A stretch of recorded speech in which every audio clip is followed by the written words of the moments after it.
Luwason ko kamo, ug dadpon ko kamo balik sa inyong nasod, sumala sa akong isaan. Ako lamang ang nasayod sa akong mga laraw alang kaninyo.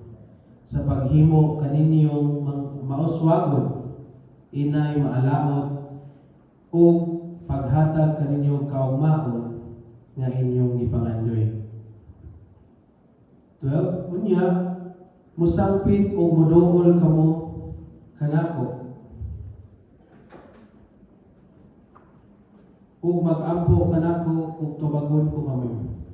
Mangita kamo kanako ug makaplagan ako ninyo sa dihang kinasing-kasing ang inyong pagpangita kanako. Oo, makaplagan gayon ako ninyo ug ibalik ko kamo sa inyong nasod. Tigumon ko kamo gikan sa nakalain-laing dapit ug nasod diin ko kamo gipabihag ug dadpon ko kamo balik sa nasod nga gipuy-an ninyo. Sa wala ko pa kamo gipabihag, ako ang Dios maoy, ako ang Ginoo maoy ang sulti niinyo. So amen, God bless His word. So nag-ingon diha no? Inig kahuman ko no sa 70 ka tuig nga gitagal sa Ginoo dito sa Babylonia. Luwason ko kamo, nag-ingon ang Ginoo. Ug balik sa nasod sumala sa akong isaan. So ang saad gyud sa Ginoo no, wala gyud siya yung tuwan, wala gyud saad sa Ginoo nga dili matuman. Isa na ang kalawasan.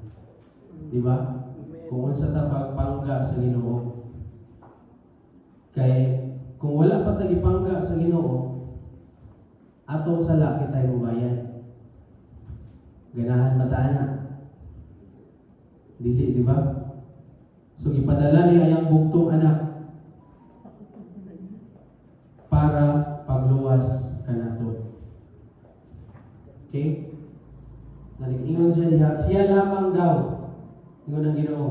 Siya lamang ang nasayod sa iyang mga laraw sa atong kinabuhi. Nasayod ba ta kung siya plano sa Ginoo sa ato? Wala, di ba?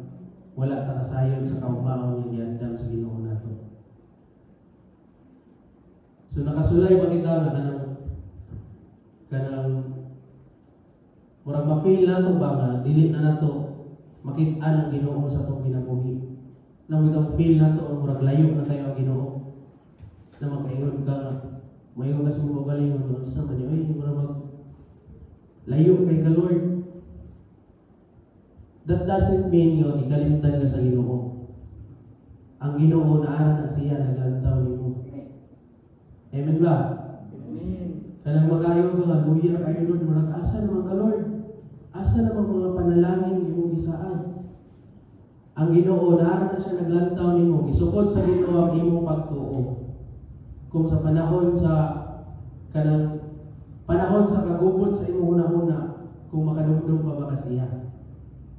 Di ba? Nga kanang ma-feel mo ba nga murag asa naman si Lord, asa naman ang Ginoo? Pag wala naman ko'y na-feel ng presence sa Ginoo, naghulat ra ang Ginoo musangpit kaniya. Kay gitas sa Ginoo ang imong pagtuo o pagsalig. Kung sa time nga hatagan kaniya og mga pagsulay sa kinabuhi, kung mutindog ba ka sa imong pagtuo diha kaniya.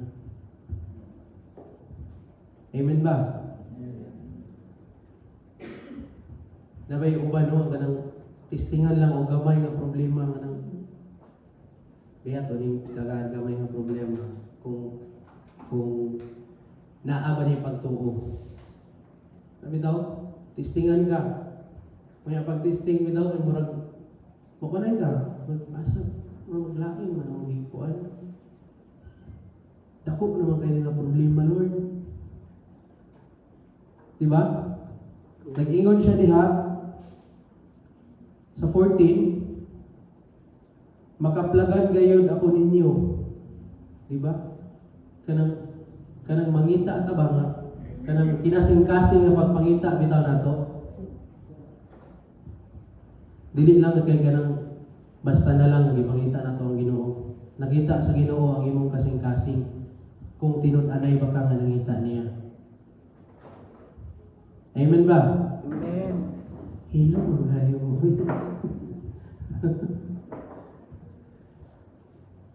Diba?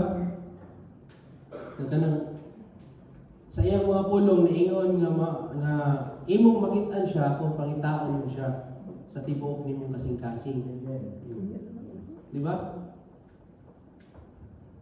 Kung dili nimo siya pangitaon niya, tagaan ka og pagsulay sa kinabuhi o niya, adto ka sa tao mangita. Nabay kasulbaran sa imong problema. Kung magdepende lang ka sa tao, di ba? Wala.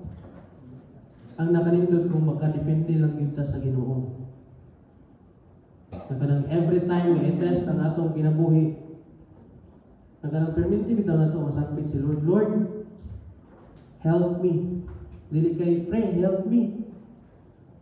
Naging kwarta niya. Di ba? Kay pag si Lord ang imong perminti sang piton sa panahon nga naa kay mga problema sa kinabuhi, ang blessing sana maabot gyud na siya nga wala nimo gidahom. Amen ba? Amen. Kay siya lang mismo ang nakasayod sa atong kaugmaon. Di ba, labi na sa mga kabatanunan nga kanang di man gyud siguro kung para na Lord, oy. Di man gyud siguro na para sa kuha. Kabalo day kas imong kaugmaon. Naday kay ma-foresee na nimo ang future. Kung makadepende lang yun ka sa Ginoo, nindot yung ben kinabuhi. Amen? Kanang bitaw, kanang perminti ni mo ginapangita ang Ginoo. Perminti ka, kanang close gid mo ba? Diba? Kanang grabe ang bond ninyo sa Ginoo. Every time na nakay pangayoon, dali na lang kayo sa Ginoo ba? Kay naka-connection mo ka sa iya.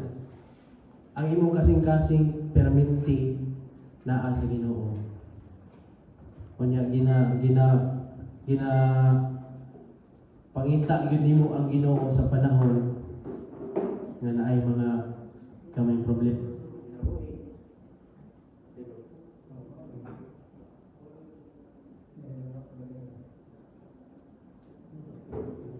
Hello.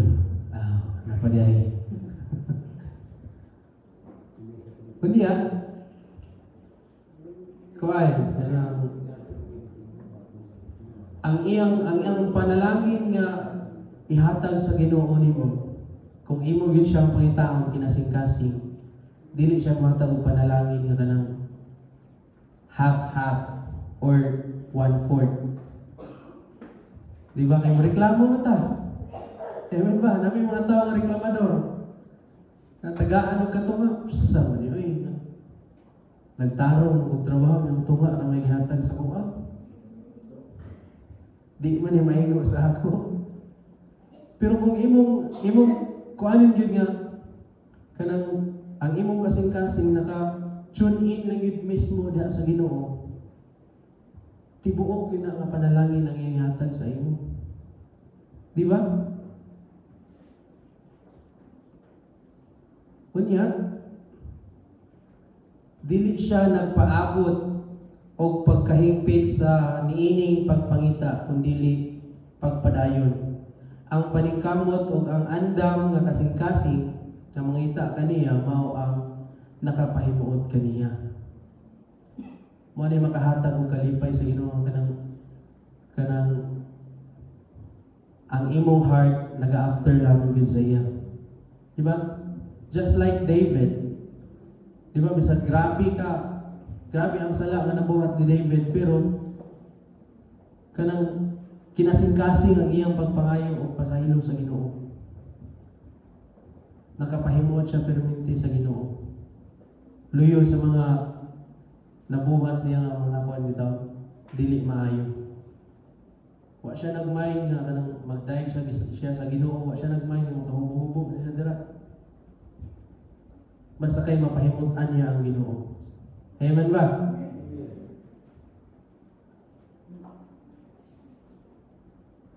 Nawa na ko. Okay. Ang pagpadayon bisan pa sa mga disturbo sa kinabuhi ug mapugos usab ang sa imong hunahuna nga mutuon kaniya. Nami daw luyo sa kanang wala nakakasabot sa imong kinabuhi ba? Kanang murag sa mali problema na mali permi.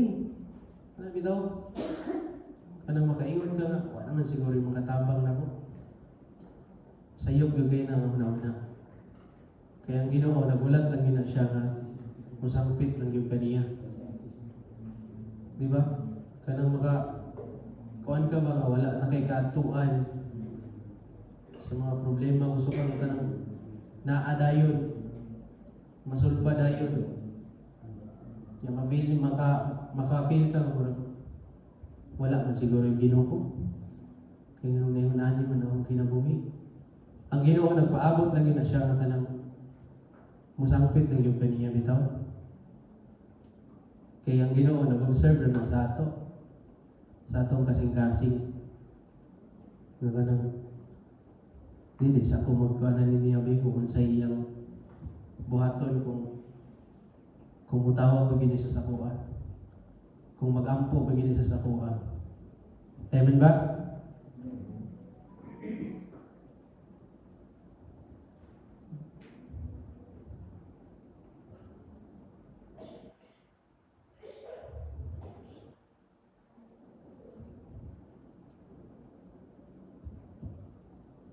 Kini usa ka hagit nga sa katapusan magadala og panalangin.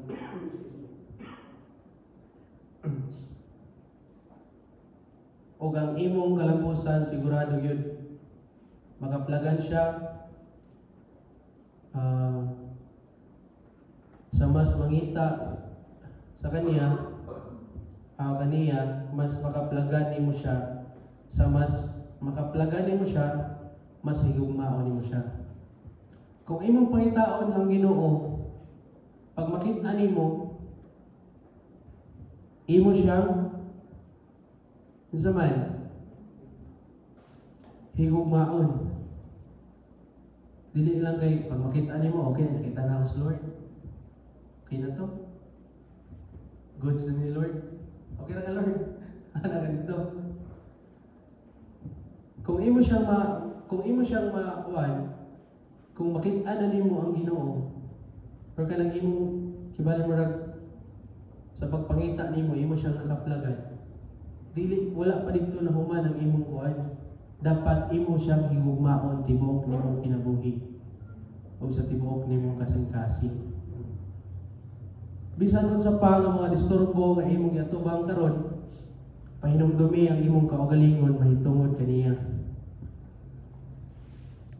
Ato bang napahinumduman atong kaugalingon? Nga naay Ginoo nga dako og buhi nga andam mutagbo sa atong mga gikinahanglan. Amen? Mahitungod kaniya o sa iyang gugma samtang nagpadayon ka bisan pa og wala kadayong mubati o kausaban sa matag higayon nga motuon kaniya mas mupaduol ka sa pagkaplag kaniya. Ano bitaw? Nga kanang luyo sa mga gibati nimo, luyo sa mga pagsulay sa kinabuhi. Nga naabitaw gihapon ang kadasig. Nga kanang kadasig nga magpangita ka sa Ginoo ug magpadayon ka hangtod sa kanturan tungod sa imong pagtuo sa Dios. Amen ba? Nga kanang mas mupaduol pag yung kaniya bitaw. Nga kanang every time mag-istorya mo sa Ginoo. Nga every time nga kanang konektado mong duha ba? Nga ang giingon sa Ginoo diha, ang plano sa Ginoo nga kanang makaayo sa atong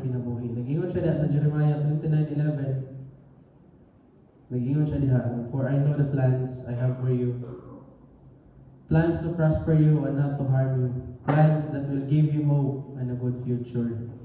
Nindot kayo ang saad sa Ginoo. Di ba? Kung ang tao mo saan, ay nalang pagdahon. Kay daghang kay gatik sa tao.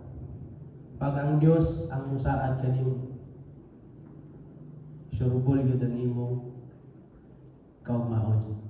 Amen ba? Kisa may gisaaran sa Ginoo o kinabuhi nga walay katapusan.